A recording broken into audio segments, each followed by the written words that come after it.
Welcome to the Confident Retirement Podcast. Is doing the most important things alone a good idea? How comfy are you with your choices when it comes to life's biggest decisions? What is real peace of mind with financial confidence, and how can you get it? Chris Fleming and Mark Peachy are the founders of LPF Advisors in Sarasota, Florida. On the show, they bring together the best and brightest minds to share with you how to have a more confident financial picture. They empower listeners with simple, common sense and financial wisdom. And now, here are your hosts from LPF Advisors. Hey, everybody. Welcome to the Confident Retirement Podcast brought to you by LPF Advisors. I am your host here, as always, Chris Fleming. And today I have the honor of welcoming Patricia Mathews to the show. She is the principal of Workplace Experts, LLC, helping large and small companies and businesses in HR strategy development. Pat, thanks for being here and welcome to the show. Thank you for having me. Yeah, we're going to have some fun. So I know you have a very interesting history. So I'm hoping you could just take us through how you got to where you are today with the business and how that all came about. Okay, all right. My background is with Fortune 100 companies. I worked for Occidental Petroleum's chemical subsidiary in Niagara Falls, New York. Ultimately was recruited away and went to work for Anheuser-Busch companies in St. Louis, Missouri. Oh, nice. Ultimately became director of human resources for their agricultural subsidiary, which a lot of people don't know that AB has. Yeah. And then I was actually contacted by a recruiter. There was a company that was forming a riverboat gaming operation. Okay. They needed a VP of HR. And from a riverboat gaming perspective, I was there for almost 5 years, during which time we opened up 5 locations, which entailed 10 unions. Oh, and wow. That convinced me that I probably should just do this on my own.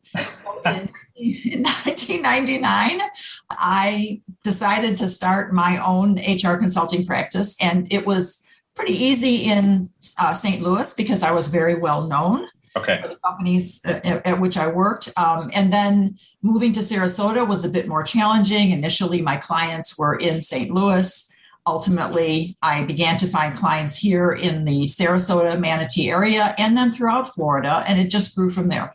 Okay, awesome. Now, I could definitely see where, even working with one union is hard. But if there were 10 separate ones, I could see where that would drive you, well, not maybe insane, but to the point where you'd want to go out and hang up your own shingle. Yeah, I was kind of like, okay, hang me now. Yeah.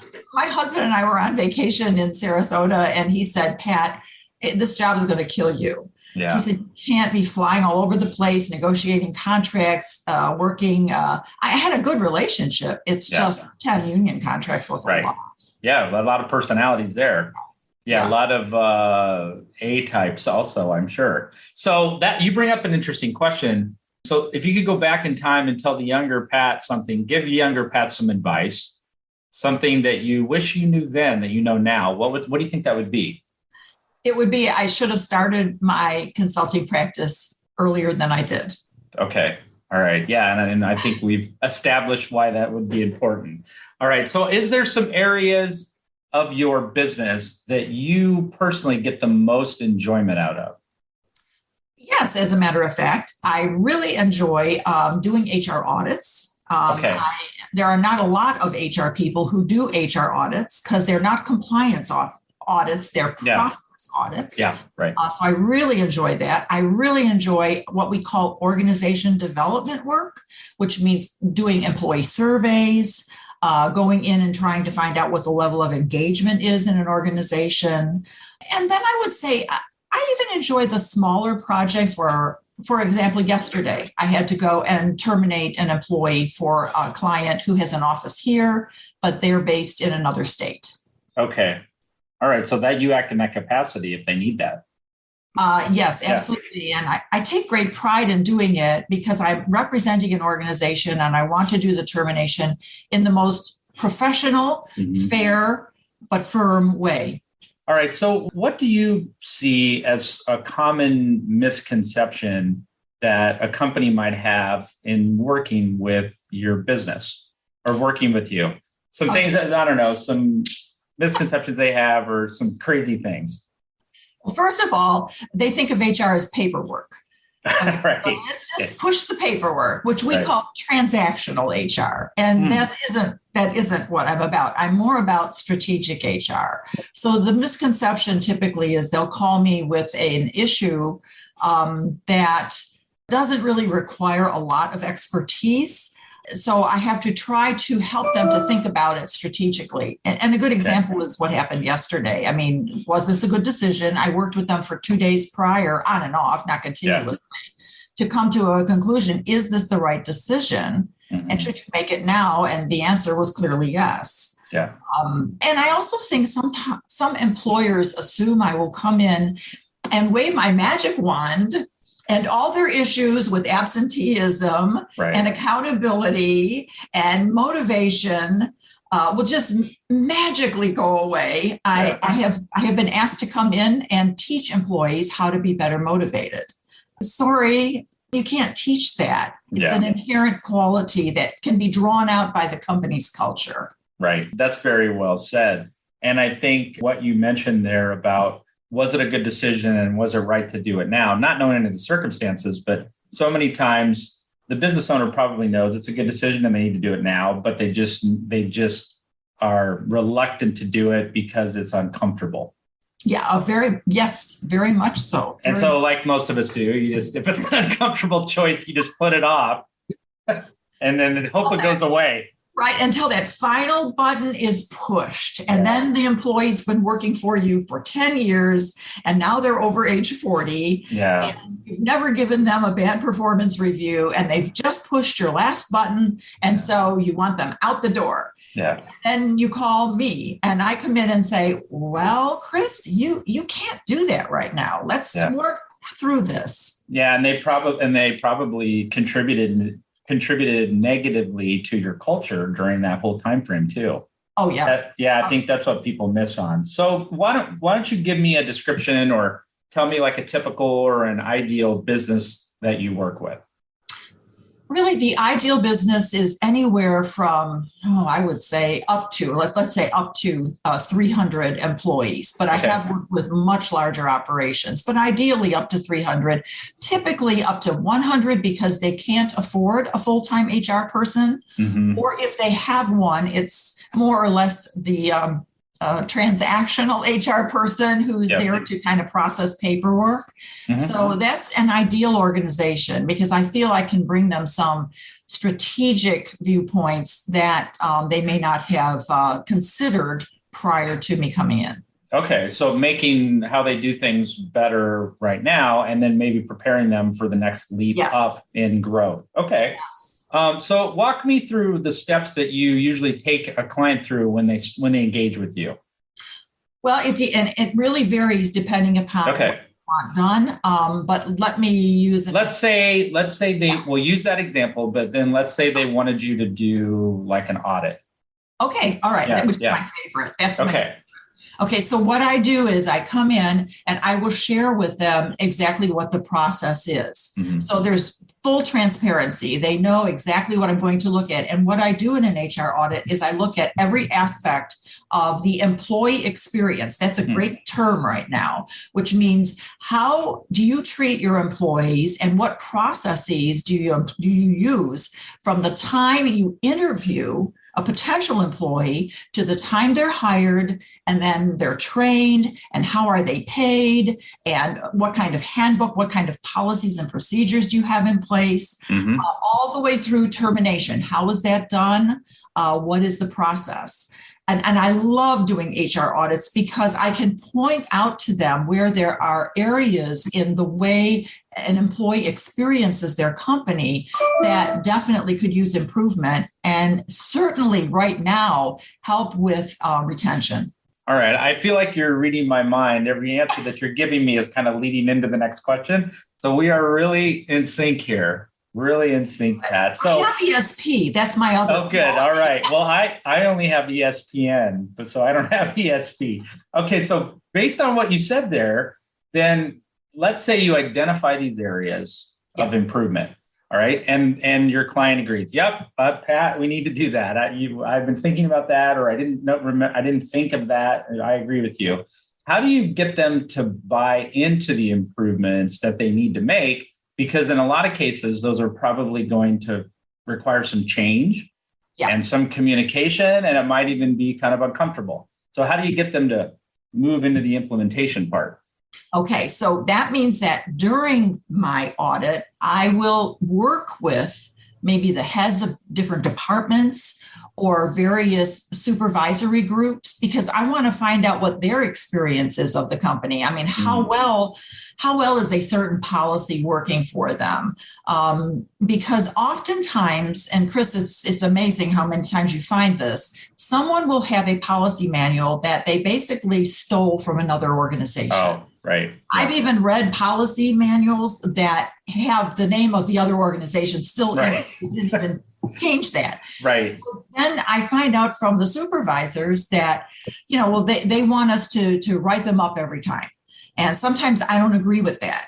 And I will tell you right now, I don't agree with it either. I truly believe that there are situations where first you want to coach someone before you write them up, before you even go to that, give them a chance to improve.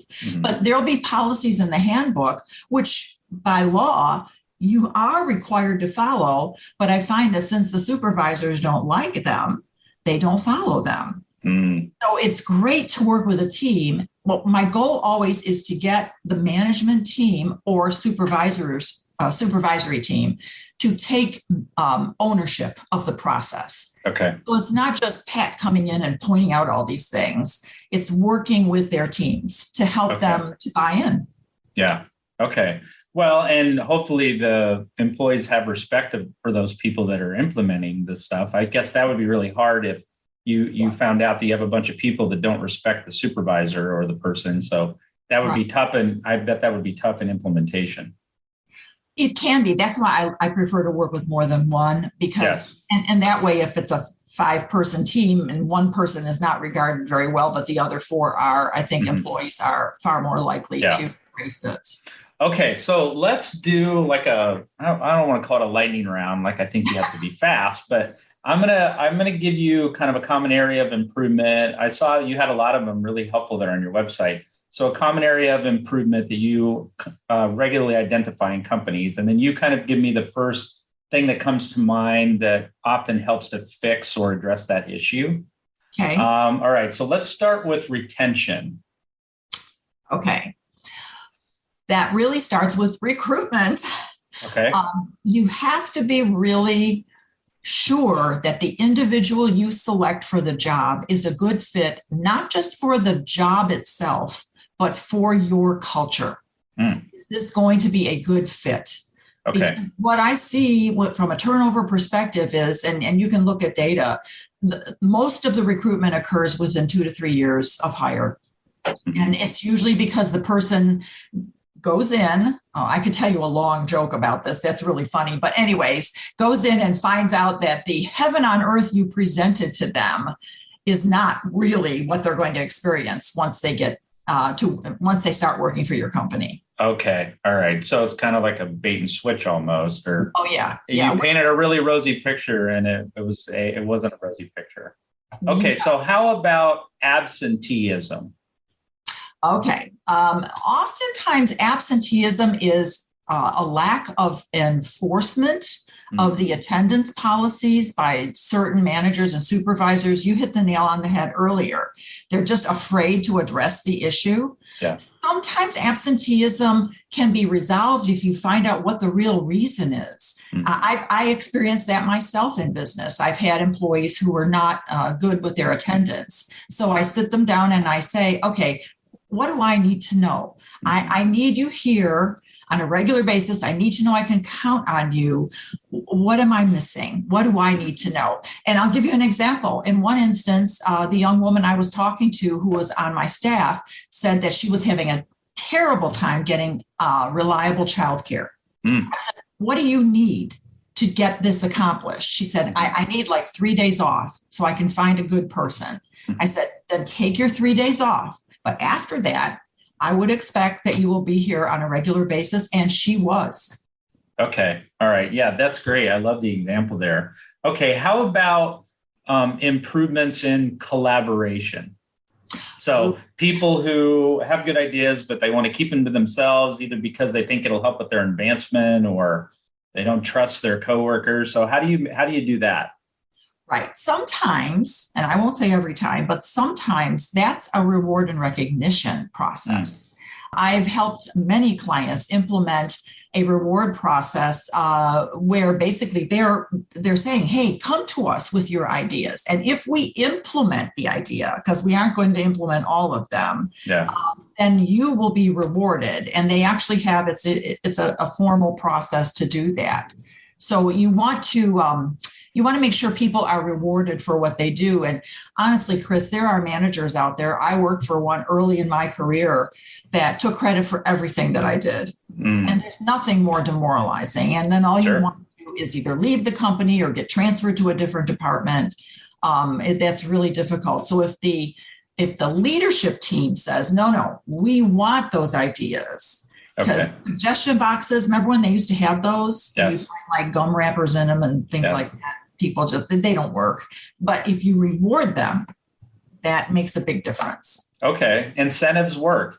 I like that. Yeah. I think I've heard that in other places, in other areas too. Incentives work. Okay. How about improving morale? You kind of hit on this earlier, but. Yeah. Okay. So that, and I would say right now, that's critical. You have to really take a look at your culture. Are you living your values? Have you even identified what those values are, both by name and by employee behavior? Because you can tell employees, we want loyalty. That was the big value at Anheuser-Busch. But then you have to define what does loyalty look like? It means, you can show up every day, you do the best work you possibly can, whatever that is, you define it for them. And you need to make sure that it's an environment where, since we're talking about morale, where people are comfortable, where if you say we have an open door policy, there is an open door policy. There is someone who will listen to issues, concerns that an employee has. And you have to be honest with employees. If you can't address a problem, if you can't address an issue, then you just have to tell them that. I've done so many employee surveys, and oftentimes what'll come out of a survey is, well, if they paid us more, we'd do better work. And, if they can't afford to pay them more, that's what they need to tell the employees. Yeah. We are paying you fairly. We are paying you according to the market. We are competitive. We cannot increase pay at this time. And then perhaps look for other ways through recognition programs, through some changes, tweaking to benefits, like financial benefits that they offer, their 401ks, whatever, make improvements there where they can. Okay. So that you segued into what I was hoping we could talk about next. Good job there. How important do you think a retirement benefits package is in all of this? Oh, right now, given the inflation and what's going on, and I mean, okay, let me start, and I'll try and make this as succinct as possible. If you try to increase salaries, especially for new employees who are coming in, then you really have to consider increasing salaries for the employees that have already been here. Yeah. Otherwise, you get inequities. Oh, yeah. The new people came on and they're making more than where I started, or they're making more than I'm making now. Yeah, there's nothing that annoys people more than that. Yes. So if you want to talk about morale, there's a real morale killer. So think about what your match is. How much, what percentage match are you willing to make? Can you reasonably make? And because if there's anything I could look back on and say, I wish I did sooner, it was start contributing to my 401k plan. I waited because I was the sole support of my family, and I waited. And then when I finally did, I was like, oh my goodness, why didn't I do this 5 years earlier? Yeah. Yeah. All that free money. It's true. It's true. Yeah. And Anheuser-Busch, oh my goodness, their match was exceptional. And then they also did a stock match. And I mean, it was great. Yeah. Okay. So that's a big component. Maybe not, the person doesn't see the benefit of it long-term, but from a morale standpoint and an overall benefits package, the retirement part has a place there. Okay. So I'm trying to think of a satisfying client experience that you've had recently without sharing any details, maybe the problems that they were facing and how you were able to help them get in a different direction from an efficiency standpoint or, just an HR program standpoint. Okay. Boy, there've been a few. I would say, oh boy, it's hard for me to zero in on one example. There's one, though, that sticks in my mind, and it wasn't real recent. It was a little Okay, bit. That's fine. But they were having a huge problem with the morale at outlying facilities. So it was a larger organization and they had different locations. Okay. And they were just having a huge morale problem. And their answer was, we're going to increase pay, because most of their employees were minimum wage employees. So they said, let's just increase pay. And I kept saying, you're paying competitively. I don't think increasing pay is the answer. Oh, no, yes, it is. So they did increase pay and it didn't have any impact. And it was really more morale, quality of work. I mean, people unfortunately were staying, but they really weren't doing what the company expected them to do. So I said, let's get all the employees involved in correcting the problems. And they had some safety issues. They had some workers' compensation issues, of course, the attendance issues, et cetera. And what we did was what you would call a total quality management experience. So I'm going back to OD again, but we gave them goals that the company hoped to achieve. And we didn't make them unreasonable in terms of bringing in additional revenue in their client base. Reducing safety incidences, reducing their workers' compensation costs, et cetera. And the goal was such that every employee, we put a whole whiteboard up in a conference room, and we had all the goals. And then every month we would show them where we were advancing as far as the goals went. And the thing was, at the end of the year, if the company achieved those goals, every employee would get $1,000 or $1,500 bonus. Now, for a minimum wage worker at Christmas time, that was beautiful. That's a big deal. I mean, Chris, you cannot believe they exceeded those goals. Yeah. And it was funny because the plant manager came to me and in his little Southern twang, he said, Pat, he says, I got people, we don't even have to call in maintenance firms to come in and fix our machinery. The guys are out there fixing the machinery themselves. And he says, it's amazing. And I said, no, it's not. You've never asked them for their input. You've never asked them for their involvement, and you've never rewarded that. And so they did it. They asked them for input, got them involved, and rewarded them, and it turned the company around. Yeah, amazing. No, that's a great example. Okay, let's switch gears a little bit. I'm curious, outside of your business, is there something that you're really passionate about personally? First of all, art and theater. I did dinner theater many, many years ago. So I really enjoy that. Walking is another passion, working out. And I do try to support as many of the charities that I can here. I was on the board for Habitat for Humanity. And, I just believe there are so many worthy causes out there. So I do take an interest in that. But my true love is art and the performing arts. Awesome. Well, you're in the right place for that here in Sarasota. Yeah. Yes, it's beautiful. It's the secret that got out. And now we have too many people moving here, right? I know. Okay. So I'm wondering what you personally kind of see as your biggest opportunity for your business going forward? Boy, the biggest opportunity, the biggest challenge these past 2 years, I'll start with, was COVID. And helping my clients put in place COVID policies, advising them when someone needed to be sent home, when they could return to work. I mean, I am Ms. CDC. I just know all the rules and regulations because I had to. Moving forward, HR is changing rapidly. Companies that said, no, none of our employees could ever work remotely. What are they doing? They're working remotely or they're doing hybrid work. So I see the changes occurring in HR becoming more strategic. And really proud of that. I mean, it makes me very proud of my profession to see the value that HR can bring. Okay. And I wasn't thinking of this question, but I'll ask you your opinion.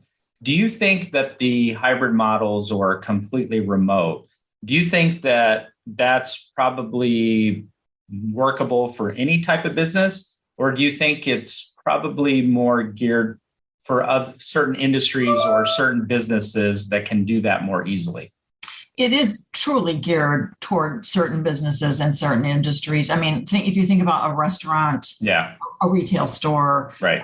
However, there are people that work behind the scenes in those operations, and they could, in some instances, be working in a hybrid way, maybe 3 days on site, 2 days from home. Yep. I think you have to take into consideration the job, and can the job be modified to support that hybrid work. And you know what the biggest thing is, Chris? Managers, business owners oftentimes don't trust their employees. Yeah. You know, if I can't see them, how do I really know they're doing the work? Well, you know they're doing the work if the work is getting done. I mean, that's what it all boils down to. And goal setting is really an area where there still needs to be a lot of work done. Yeah, I think it'll be interesting to see, and they probably won't study this for several years, what the potential impact is on productivity from remote work. And then the other thing is maybe the unintended social effects of, being home by yourself, right? Well, I don't know if you want to call it mental health, but just how did that affect the person's general happiness with being, because we're social beings. Yes. Well, most people are. There's that group that are introverts, and the pandemic really had no effect on them because they were already staying home anyway, so it was fine. But for us people who are not introverted, then that was definitely a change. Oh yeah. And neurodiversity, you've probably heard that term. I don't know. That's another classification of employee. Yeah. It's combining those introverts and extroverts and people that have certain maybe mental health challenges, maybe they're overly anxious or depressed or whatever. Yeah, I mean, that social aspect for many people is very important. But, there are those people that a Zoom meeting is adequate and talking by phone is adequate. It's just important to make sure that you stay in constant contact with them, that they're not overlooked. Right. Yeah, you can't really replace that human interaction when you're one-on-one or in a group with somebody. And I've even had people say to me, when I came in and met with you, Chris, that was the only social interaction I had that day. Or, the only time I was with a person or, so you take that away and you wonder, what kind of impact would that have? So that remains to be seen, to be determined. Okay. Yes. So Pat, if people want to learn more about you or your company or contact you, what's the best way for them to do that? I'd probably go on my website, which needs to be fixed a little bit, but I'm never satisfied with it. They would go to workplaceexperts.com, and it shares the E. So it's WORKPLACE and then XPERTS.com. Okay, great. So go there. That would be the best way to reach out. Yeah, absolutely. Okay. My contact is there. It's pat@workplaceexperts.com, and my cell phone number is there. So I'm always on the move. I mean, easy to get in contact with me. Awesome.